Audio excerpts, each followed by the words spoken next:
கர்த்தர் உன்னை தினமும் தேடி வர என்ற தலைப்பில் நாம் அதிகமாக தியானித்து வருகிறோம். என்று கர்த்தருடைய வார்த்தை தியானிப்போம். நான் அவர்களோடு சமாதான உடன்படிக்கை செய்வேன், அது அவர்களுக்கு நித்திய உடன்படிக்கையாக இருக்கும். நான் அவர்களை நிலைப்படுத்தி அவர்களை வர்த்திக்க பண்ணி அவர்கள் நடுவிலே என் பரிசுத்த தலத்தை என்றென்றைக்கும் ஸ்தாபிப்பேன்.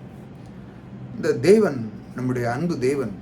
அவர் உடன்படிக்கை பண்ணப்பட்ட அந்த தேவன் நமக்குள்ளே அவர் இருக்கும் பொழுது நம்முடைய காரியங்கள்லாம் எப்படி நடக்குது பாருங்கள். அவர் ஒரு காரியத்தில் அந்த உடன்படிக்கை பண்ணிட்டாரேனாலே நம்முடைய வாழ்க்கை எல்லாமே தலைகீழாக மாறும். நீங்கள் அந்த மாதிரி ஒரு லைஃப்குள்ளே நீங்கள் வந்திருக்கீங்களா? கர்த்தர் எனக்கு உடன்படிக்கை பண்ணியிருக்கிறார். என்னுடைய குடும்பத்தையும் என்னுடைய பிள்ளைகளையும் என்னுடைய வீட்டினுடைய உறவார் மற்ற எல்லாரையுமே என் தேவன் ஒரு உடன்படிக்கை பண்ணி பாதுகாக்க என்னோட இருக்கிறார். அவர் என்னை காக்கிறார், என் குடும்பத்தை அரவணைக்கிறார். இப்படிப்பட்ட ஒரு அன்பு தேவன் எனக்குள்ளே இருந்து ஒரு உடன்படிக்கை எனக்கு தந்திருக்கிறார். நான் உன்னை விட்டு விலகுவது மாட்டேன், உன்னை கைவிட மாட்டேன் என்று சொன்ன தேவன் என்னோடு கூட இருக்கிறார்.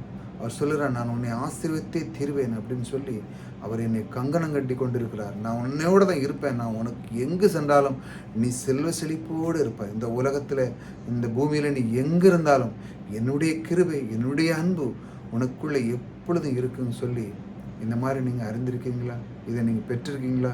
இந்த வார்த்தைகளை நீங்கள் இந்த மாதிரி நீங்கள் மகிழ்ந்து பேசியிருக்கீங்களா?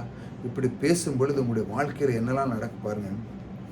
அவர் சொல்லார், நான் அவர்களுடைய சமாதான உடன்படிக்கை செய்வேன். சமாதான உடன்படிக்கை, அதாவது என்றுமே அது உங்களுக்கு சந்தோஷத்தையும் மகிழ்ச்சியும் கொடுக்குற அந்த சமாதான உடன்படிக்கை அவர் செய்கிறார் பாருங்க. அது அவர்களுக்கு நித்திய உடன்படிக்கையாக இருக்கும். அவர் சொல்லார், அது உங்களுக்கு நித்திய உடன்படிக்கை. நான் ஒரு சமாதான உடன்படிக்கை உங்களுக்கு பண்ணிடுறேன்னா அன்போடு அவர் செய்கிறார். ஒரு மன உருகி, அதாவது அவர் உங்கள் மேலே அன்பு வச்சிருக்கிறார். நம்ம நினைக்கிறோம் நம்ம தான் அவரை மேலே அன்பு செலுத்தணும். அவர் சொல்லார், நீ ஒன்று செய்யண்டாம், நானே உன்னை தேடி வந்தேன், நானே உன்னை ரட்சித்தேன், நானே உன்னை அரவணைத்தேன், நானே உன்னை ஐஸ்வர்யனாக்கினேன், நானே உனக்கு பலனை தந்தேன், சம்பாதிக்கிற பலனை. இந்த நிற்கிறது நிர்பலமாகுது எல்லாமே அவருடைய கரத்தில் இருக்கிறது. ஆகல் நானே உனக்கு எல்லாம் செய்து முடித்தேன் பாரு. ஆகல் நீ ஏன் என்ன ரொம்ப அதை செஞ்சு இதை செஞ்சுன்னு மனசை போட்டு குழப்பிடுதான்?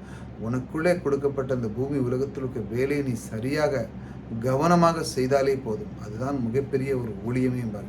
நீங்கள் கொடுக்கப்பட்ட வேலை, எந்த வேலையாக இருக்காங்க, வீட்டு வேலை எதுனாலும் இருக்க, வெளியே போகிறீங்க வாரீங்க, ஒரு வேலை இருந்துச்சா அது சரியாக இந்த அண்ட சராசரி ஒவ்வொரு நொடிகளும் ஒரு ஆக்ஷனில் தான் போய்ட்டுருக்கு. ஆகையால் அதை நோக்கி நாம் செல்லும் பொழுது சரியாக செய்யும்போது நம்முடைய வாழ்க்கை திறன் மாறும். அதான் அவர் சொல்கிறார், இதை மாதிரி நீ செய்யும் நான் செய்கிறேன், அது அவர்களுக்கு நித்திய உடன்படிக்கையாக இருக்கும். நான் அவர்களை நிலைப்படுத்தி அவர்களை வர்த்திக்க பண்ணுவேன். அதாவது அவர்களுக்கு எல்லாமே வர்த்திக்க பண்ணுவேன். இந்த மாதிரி ஒரு உடன்படிக்கை பண்ணால் மட்டும் போதாது, நான் அவர்களுக்கு காட்டுவேன். அதாவது இப்போ நமக்கு ஒருத்தர் இருக்க ஆரம்பிச்சாங்களாம். இப்போ அவர் சொல்கிறாரு, நான் உங்களுக்கு இந்த மாதிரி காரியத்தில் நான் உங்களுக்கு ஹெல்ப் பண்ணுவேன் வாங்குவேன்னு சொல்லிட்டு அப்படியே இருக்க முடியாது. அது செயலில் காட்ட வேண்டியிருக்கு. அந்த ஒரு ஆளுக்கு திருமணத்துக்கு நான் உதவுறேன்னு சொல்லிட்டு உட்காந்தா அதில் என்ன இருக்குது? ஒன்றுமே இல்லை. அதை நீங்கள் செய்து காமிக்கணும். அதை பணம் உதவணும், அவங்களுக்கு கூட மாட நிற்கணும். இந்த மாதிரி செயலில் அங்கே போகும்போது தான் அது தெரியும். சொல்லிட்டா மட்டும் போதாது, அதனுடைய காரியத்தையும் நீங்கள் அதை செய்ய வேண்டும். தேவனுக்குள்ளே நாம் இருக்கும் பொழுது தேவனோடு நம்முடைய அந்த அன்பை தேவன் அதான் சொல்ல உடன்படிக்கை பண்ணப்பட்ட தேவன் என்ன செய்தார் பாருங்கள், அது செய்த காட்டுகிறார். அப்பொழுது தான் என் தேவன் எனக்கு செய்த உடன்படிக்கை பண்ணார், அதனால் அந்த காரியம் நடந்து முடிஞ்சது என்று அப்போ தான் தெரியும். அங்கே தான் அங்கே விஷயமே இருக்குது. அதான் சொல்கிறாரு, அவர்கள் வர்த்திக்கப்படும், அவர்களெல்லாம் நல்லா பெருக்குவேன். அதாவது சம்பளத்தையும் உயர்த்துவேன். அப்படி நம்ம இப்போ உள்ள பாஷையில் பேசணும், அவருடைய சம்பளத்தை உயர்த்தி அவருடைய ஆயுஷ்காலை உயர்த்துவேன். அவர்களுக்கு எந்த குறையில்லாமல் நடக்கும், எங்கே போனாலும் நான் கூட இருப்பேன். அவர்களுக்கு கண்ணின் மணி போல நான் காப்பேன். இப்படி நிறைய எல்லா விஷயத்திலுமே அவர் வர்த்திக்க பண்ணுகிறார். அவர்களின் நடுவிலே என் பரிசுத்த தலத்தை என்றென்றைக்கும் ஸ்தாபிப்பேன். அவர்கள் நடுவில் என்றும் அவருடைய ஸ்தலம், என்றும் அவருடைய அன்பு பரிசுத்தம் அவர்களுக்குள்ளே எப்பொழுதும் இருக்கும் என்று அவர் உங்களுக்குள்ளே அவர் பாசம் பண்ணி இந்த மாதிரி ஒரு காரியத்தை செய்ய அவர் விரும்புகிறார். நீங்கள் அதை விரும்புகிறீர்களா? என் கர்த்தர் எனக்குள்ளே இருக்கிறார், என் கர்த்தர் ஒரு சமாதான உடன்படிக்கை எனக்கு செய்வார் என்று சொல்லியிருக்கிறார். அதை செய்து மட்டுமல்ல, அவர் எனக்கு நித்திய உடன்படிக்கையாக அதை வைக்கிறார் என்று சொல்லியிருக்கிறார்.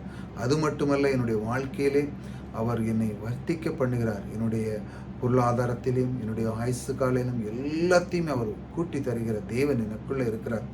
எல்லா எல்லாத்திலுமே அவர் என்னுடைய படிப்பில் தான், என்னுடைய சுகவிலத்திலும் எல்லாத்தையுமே சந்தோஷத்தை கொடுக்குற அவர் நித்தியமான கொடுக்குற அந்த தேவன், நித்திய உடன்படிக்கை பண்ணுகிற தேவன், அவர் நமக்குள்ளே இருந்து இந்த மாதிரி காரியத்தை செய்கிறார் பாருங்க. இந்த மாதிரி நீங்கள் பெற்றிருக்கிறீர்களா? ஒவ்வொரு நாளும் இந்த மாதிரி வார்த்தைகளை நீங்கள் கேட்கும் பொழுது உங்கள் மனம் இன்னும் கொஞ்சம் அதிகமாக சென்று இந்த மாதிரி தேவனோடு அந்த ஒரு உறவில் பேச ஆரம்பிக்கும். நீங்கள் தேவனோடு பேசியிருக்கீங்களா? தேவனோடு இருந்திருக்கீங்களா? தேவனுக்குள்ளே அந்த ஐக்கியமான அந்த பங்கு பெற்றிருக்கீங்களா? அவருக்கு நிறையா நேரம் கொடுத்துருக்கீங்களா? இந்த மாதிரி நீங்கள் செய்ய செய்ய உங்களுக்கும் அவருக்குள்ள ஒரு அன்பான ஒரு பாண்ட், அதாவது ஒரு நண்பர்கள் போல் நீங்கள் ஆயிரும். நீங்கள் எந்த சூழ்நிலை இருந்தாலும் உங்களுடைய மனம் உங்களுக்கு இதே இருக்காது, தக்லீஃப் கொடுக்காது, அதாவது கஷ்டமே உங்களுக்கு படுத்தாது. ஆகையால் அந்த மாதிரி மனதை நீங்கள் இப்போ பில்ட் ஆக்கி, அதாவது மனதை நம்ம பலப்படுத்தணும் அப்படின்னா வேத வசனத்திலேருந்து நாம் அதை கற்றுக்கொள்ள. அதுக்கு நான் ஒரு பெரிய தொடரை போட்டிருக்கேன். கர்த்தருடைய வார்த்தையில் நம்முடைய இருதயத்தை எப்படி பலப்படுத்துவது என்று. அதை நீங்கள் பார்த்தீங்கன்னா அவங்க அந்த பைபிளில் இருக்கிற சார அம்சத்தில் எல்லாமே வேறுடைய அந்த ஒவ்வொருடைய குணத்தை நான் எடுத்து அதிலிருந்து எப்படி அவர்கள் இதயத்தை பலப்படுத்தினார்கள், எப்படி தேவன் அவர்களை பலப்படுத்தி அவர் எப்படி கொண்டு வந்தார் என்று அதில் போட்டிருக்கேன். நீங்கள் அதை தொடர்ந்து பாருங்கள். இப்போது புதிதாக ஒரு தொடர்பு போயிட்டுருக்கு, பொருளாதார செழிப்பு. அதாவது நம்முடைய வாழ்க்கையிலே மிக முக்கியமானது பொருளாதாரம். அதை குறித்து நாம் தொடர்ந்து கற்றுக்கொண்டு இருக்கிறோம். வாழ்க்கையில் அது ரொம்ப முக்கியம். ஆகையால் நிறைய பணம் தேவையில்லைன்னு சொல்லிட்டு இருந்தீங்கன்னா நீங்கள் தான் அது தவறான பொய்யிலிருந்து நீங்கள் உள்ளே வந்து நீங்கள் உங்களுடைய வாழ்க்கையை ரொம்ப கஷ்டப்படும். நிறைய பேர் இப்படி யோசிச்சுட்டு பரலோகம் மட்டும் போனால் போதும், இந்த உலகத்தில் ஒன்றுமே வேண்டாம் அப்படின்னு சொல்லி இங்கே இருக்கிற அண்ட சராசரி இருக்கிற அற்புதமான தேவன் படைத்த மலர்கள், பொருட்கள் எல்லாத்துலேயுமே பாருங்கள், எல்லா அழகழகான இடங்கள் இருக்குது. அதெல்லாம் நீங்கள் பார்க்க போகணுன்னா அவங்களுக்கு பணம் தேவைப்படுது இல்லையா? அதே மாதிரி இந்த பொருளாதாரத்துக்குள்ள நம்முடைய செழிப்பு இருந்து இந்த உலகத்தையே நீங்கள் பார்க்கணும். அதான் தேவனுடைய விருப்பம். அப்படி தான் அவர் உங்களுக்கு அந்த பொருளாதார செழிப்பு குறித்து கற்றுக்கொண்டு கொடுத்துருக்காரு. அதையும் நீங்கள் தொடர்ந்து பாருங்கள். இந்த தேவன் பாருங்கள், நான் சொன்ன இந்த வார்த்தை பாருங்கள், அவர் சமாதான உடன்படிக்கை உங்களுக்கு பண்ணுவார்.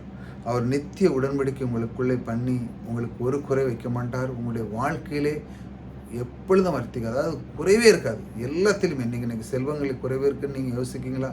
குறைவில்லாத தேவன் உங்களுக்குள்ளே வருகிறார். ஆகையால் நீங்கள் அவர்களுக்கு இடம் கொடுக்கும் பொழுது உங்களுடைய குடும்பத்திலே பணம் பற்றாக்குறை இருந்தாலும் இந்த வீடியோ நீங்கள் பார்த்து கொண்டு இருக்கிற இந்த நிமிஷம் முதல் தேவன் அவர் உங்களுக்குள்ளே வர ஆரம்பித்து விட்டார். அவர் உங்களுக்குள்ளே வந்து நீங்கள் வீட்டில் இருக்கிற எல்லா பொருளாதார பிரச்சனையிலிருந்து நீக்கி உங்களுக்கு செழிப்பை தருகிற தேவன் உங்களுக்குள்ளே இருக்கிறார். நீங்கள் ரிசீவ் பண்ண போதும், ஆம் என் தேவன் எனக்குள்ளே வருகிறார், அவர் எனக்கு செல்வத்தை தருகிறார் என்று நீங்கள் ரிசீவ் பண்ணி அதை விசுவாசித்தாலே போதும். அதனால தான் விசுவாசிக்கிற ஒரு நாளும் கெட்டு போவதில்லை என்று சொன்ன அந்த தேவன், நீங்கள் அந்த வார்த்தை விசுவாசித்து உடன்படிக்கை பண்ணப்பட்ட தேவன் எனக்குள்ளே இருக்கிறார் என்று சொல்லி நீங்கள் விசுவாசிக்கும் பொழுது இந்த நித்திய உடன்படிக்கை பண்ணப்பட்ட தேவன் உங்களோடு கூட இருக்கிறார். கர்த்தர் உங்களை ஆசீர்வதிப்பார்.